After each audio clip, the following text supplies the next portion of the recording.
टूटे हुए ख्वाबों ने हमको ये सिखाया है। ये दास्तान है फिल्मी दुनिया में कामयाबी की इबारत लिखने वाले ट्रेजेडी किंग यूसुफ खान की, जो आगे जाकर दिलीप कुमार के नाम से मशहूर हुए। यूसुफ खान का जन्म 11 दिसंबर 1922 को पाकिस्तान के पेशावर में हुआ था। इनके वालिद लाला गुलाम सरवर एक कारोबारी थे। 1930 के दशक में यूसुफ का परिवार मुंबई आ बसा और शुरुआती तालीम यूसुफ ने नासिक से ली। ये बात भी कही जाती है कि एक रोज किसी बात पर यूसुफ की अपने पिता से कहासुनी हो गई और नाराज यूसुफ घर छोड़ पुणे चले गए और वहाँ एक अंग्रेजों की कैंटीन में काम करना शुरू कर दिया। लेकिन इसी कैंटीन में एक दिन एक आयोजन में भारत की आजादी की लड़ाई का समर्थन करने की वजह से यूसुफ को गिरफ्तार कर लिया गया और उनका काम बंद हो गया। इतनी भयानक बात है, बातें बनाने आए हो या तस्वीर बनाने? चुपचाप अपना काम किए जाओ। यूसुफ खान फिर से वापस मुंबई लौट आए और पिता के काम में हाथ बटाने लगे। एक रोज दिलीप कुमार चर्च गेट स्टेशन पर लोकल ट्रेन का इंतजार कर रहे थे। तब उन्हें वहां जान पहचान वाले साइकोलॉजिस्ट डॉक्टर मसानी मिल गए। डॉक्टर मसानी बॉम्बे टॉकीज की मालकिन देविका रानी से मिलने जा रहे थे। उन्होंने यूसुफ खान से कहा कि चलो, क्या पता तुम्हें कोई काम मिल जाए। और इस मुलाकात ने मानो दिलीप कुमार की किस्मत को बदल कर रख दिया। दिलीप कुमार ने अपनी biopic the substance and the shadow में लिखा है कि देविका रानी ने दिलीप कुमार से पूछा कि क्या उन्हें उर्दू आती है, तो दिलीप कुमार हाँ में जवाब देते। उससे पहले ही डॉक्टर मसानी देविका रानी को पेशावर से मुंबई पहुंचे उनके परिवार और फलों के कारोबार में बताने लगे। इसके बाद देविका रानी ने दिलीप कुमार से पूछा कि क्या तुम एक्टर बनोगे। इस सवाल के साथ साथ देविका रानी ने उन्हें 1250 रुपए प्रति महीना की नौकरी का ऑफर भी कर दिया। दिलीप पहले तो हिचकिचाए, लेकिन बाद में उन्होंने ये ऑफर कबूल कर लिया और यहीं से देविका रानी ने यूसुफ खान को नाम बदलने का मशवरा भी दिया, जिसके बाद उन्हें सिनेमा का नाम मिला दिलीप कुमार। और इसी के साथ वो इस ऑफर को स्वीकार करके बॉम्बे टॉकीज के अभिनेता बन गए। तेरा मेरा एक रास्ता, तेरा मेरा एक रास्ता, जिंद मेरी ये। दिलीप कुमार की पहली फिल्म ज्वार भाटा 1944 में रिलीज हुई थी, लेकिन दिलीप कुमार की डेब्यू फिल्म से लेकर अगले 3 सालों तक कई फिल्में फ्लॉप रहीं। फिर उसके बाद दिलीप कुमार ने साल 1948 में 6 फिल्मों में काम किया और ये सभी फिल्में बॉक्स ऑफिस पर सुपरहिट साबित हुईं।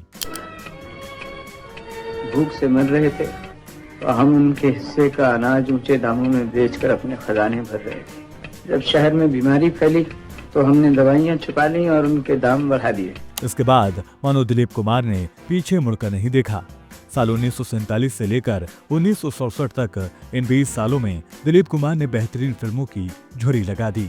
फिल्म जुगनू, मेला, अंदाज, दीदार, देवदास, नया दौर, मधुमती, मुगले आजम के अलावा गंगा जमुना, राम और श्याम ये ऐसी फिल्में रहीं जिन्होंने दिलीप कुमार को न केवल बॉक्स ऑफिस पर सफल सितारा बनाया, बल्कि भारतीय सिनेमा के महानायक के तौर पर पहचान दिलाई। कौन कमबख्त है जो बर्दाश्त करने के लिए पीता है? अनारकली कैद कर ली गई और मैं देखता रहा। और तुम कर भी क्या सकते थे? एक अजीमुशान शहंशाह के सामने कोई कर भी क्या सकता है? दिलीप कुमार की शादी के किस्से भी किसी फिल्मी कहानी से कम नहीं। साल 1966 में दिलीप कुमार ने सारा बानो के साथ शादी की थी। 1972 में सारा प्रेग्नेंट हो गईं, लेकिन कार एक्सीडेंट में मिसकैरेज हुआ और डॉक्टर्स ने कहा कि सारा फिर कभी मां नहीं बन सकती। इस खबर से दिलीप कुमार और सारा बानो बुरी तरह से निराश हुए। दिलीप कुमार अपनी जिंदगी में औलाद चाहते थे। दिलीप कुमार की फैमिली भी उन्हें दूसरी शादी के लिए फोर्स करने लगी, लेकिन दिलीप ऐसा नहीं चाहते थे। मगर बढ़ते घर वालों के प्रेशर की वजह से उन्होंने दूसरी शादी साल 1981 में अस्मा रहमान से की। लगभग 2 साल के बाद उन्होंने अस्मा को तलाक दे दिया, क्योंकि उन्होंने सारा बानो को 2 सालों तक नहीं बताया था और ये उन्हें अच्छा नहीं लग रहा था। मीडिया रिपोर्ट्स ये बताती हैं कि अस्मा को तलाक देकर दिलीप कुमार ने सारा बानो को सब कुछ सच सच बता दिया। सारा बानो ने पहले तो इस बात पर नाराजगी जाहिर की, लेकिन 6 महीने के बाद उन्होंने दिलीप कुमार से वापस बात करना शुरू कर दिया।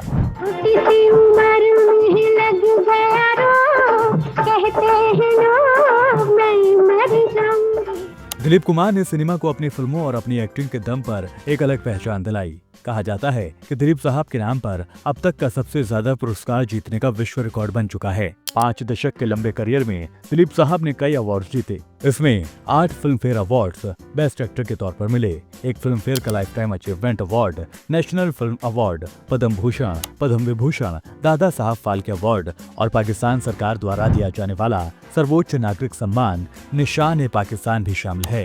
यही नहीं, दिलीप कुमार का नाम Guinness book of world records में सबसे ज्यादा सम्मान पाने वाले भारतीय अभिनेता के तौर पर दर्ज है। दिलीप कुमार भारतीय सिनेमा जगत के ट्रेजेडी किंग और पहले खान सुपरस्टार के रूप में पहचाने गए। दिलीप कुमार एक बेहतरीन शख्सियत के मालिक थे। साथ ही बॉलीवुड में दिलीप कुमार, राज कपूर और देवानंद की दोस्ती की किस्से भी आम थे। तीनों अदाकारों ने ही 40 के दशक में एक साथ फिल्मों में काम करना शुरू किया। तीनों एक ही इंडस्ट्री में काम करते थे, बावजूद इसके वो तीनों एक दूसरे के बेहतरीन दोस्तों में से रहे। दिलीप कुमार अक्सर अपने दोनों दोस्तों से मिलने की बातें किया करते और अक्सर मुलाकातें हो जाती थी। दिलीप कुमार ने 50 सालों तक हिंदी सिनेमा पर राज किया। फिल्मों के अलावा राजनीति में भी उन्होंने कदम रखा। साल 1994 में भारतीय संसद के राज्यसभा के सदस्य के तौर पर दिलीप कुमार को चुना गया। देखा जाए तो दिलीप कुमार ने अपनी मेहनत से अपने नाम के आगे लेजेंडरी होने का खिताब भी जीत लिया, मगर बढ़ती उम्र और कमजोर जिस्म ने 7 जुलाई 2021 को उनका साथ छोड़ दिया। दिलीप कुमार अब इस दुनिया से पर्दा कर चुके हैं, लेकिन उनकी फिल्में, उनके डायलॉग और उनके यूसुफ खान से दिलीप कुमार बनने तक का सफर हमेशा हमेशा के लिए अमर हो गया। मैं आपका बहुत मशकूर हूँ और मुझे बड़ी खुशी है कि आपने मुझको यहाँ पर मदऊ किया और ऐसी खूबसूरत, अच्छी, सजी हुई एक महफिल आपने यहाँ पर मुनज़्ज़म की है। It is Indeed a pride and a great pleasure. Thank you very much. God bless you.